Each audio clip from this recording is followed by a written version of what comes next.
é indispensável a figura do pai na vida de uma criança. E os números mostram que a sociedade ela vai nesta contramão. O que isso representa na vida adulta quando uma criança não tem essa figura do pai ali, do limite, da proteção, do cuidado? Bom, quando a gente fala de família, é importante pontuar primeiro que hoje existem diversas configurações familiares, que são inúmeras, né? E elas têm se tornado cada vez mais comuns. E a família monoparental, que é o caso da mãe solo, que é a mãe solteira, ela tem se tornado muito comum, e a ausência do pai biológico, as implicações disso vão depender de diversos fatores. O principal fator é o sistema familiar. Como que o sistema familiar dessa mãe vai acolher essa criança? Isso faz toda a diferença. Porque se a mãe tem essas formas, vão, por exemplo, de acordo com a ruptura que houve com relação à figura do pai, do genitor ali. Sim. Não é isso? Se o pai abandonou, se ele não assumiu, se ele morreu, o que aconteceu? Mas essa figura existe, né? Vamos dizer, porque para ter gerado ali o filho. Mas outra pessoa pode assumir esse papel da figura paterna. Essa é a boa notícia. Essa é a boa notícia. Aí é a hora que, por exemplo, o vovô, um tio, mas mesmo assim, ainda assim, essa figura, ela ainda faz muita falta, porque, por exemplo, numa hora como essa aí, de uma configuração familiar um pouco diferente daquela do modelo natural, pai, mãe e filhos, a figura do pai, ela é indispensável, não é? Ela pode ser substituída. É claro que assim, ser mãe já não é uma tarefa fácil. Requer muitas mudanças na rotina, requer um investimento de atenção, de tempo. E o pai, um companheiro do lado dessa mulher, ele vai auxiliar muito nessa tarefa, né? Vai torná-la mais leve, mais prazerosa. Sobre a questão do limite na vida do filho, dos limites. A gente sabe que no desenvolvimento ali, nós temos aquela fase anal, né, dos 2 anos, que é a chamada fase do pai. O que isso implica para a vida da criança? Qual a importância desta fase na vida da criança? Nessa fase, ela vai ter um contato com o mundo real e vai ter o contato com o limite. E a figura paterna, nesse caso, ela vai ser a principal.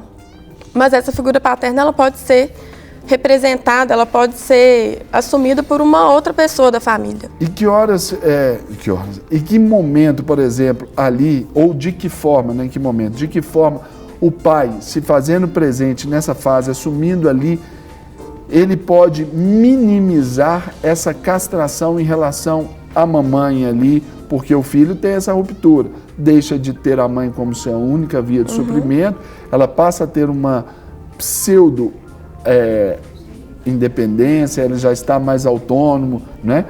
E como que o pai deve agir, qual deve ser a postura do pai nesse momento? A figura paterna ela vai ser importante para colocar os limites, porque a tendência da mãe é sempre proteger.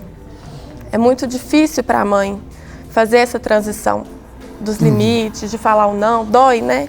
Até por causa dessa relação até simbiótica ali com a criança, né? Então, o pai, a figura paterna, ele entra nessa hora, né? Para separar mesmo a mãe daquela criança, a mãe do bebê. Literalmente cortar um cordão umbilical. Exatamente. Né? E aí, por exemplo, sobre os fatores ali, por exemplo, de aproximação do pai, até do limite, como a gente tem falado, lá na fase adulta, quando o pai ele tem essa participação ali bem próximo ao filho, o que isso gera para ele em termos de segurança, determinação para a vida dos filhos?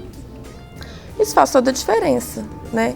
Uma criança que conhece os limites, ela vai saber lidar muito melhor com as frustrações.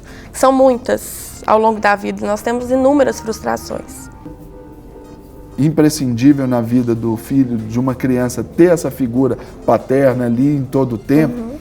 E como que você vê esse modelo da sociedade onde vai colocando o homem para fora desse seio familiar, onde a mulher se torna muito autossuficiente e às vezes ela até nem deixa com que o vô se aproxime, que o tio se aproxime para assumir essa função por causa talvez dos seus traumas? Bom, sobre esses dados da pesquisa da ausência do pai biológico na certidão de nascimento, tem estudos que falam que tem prejuízos na autoestima da criança.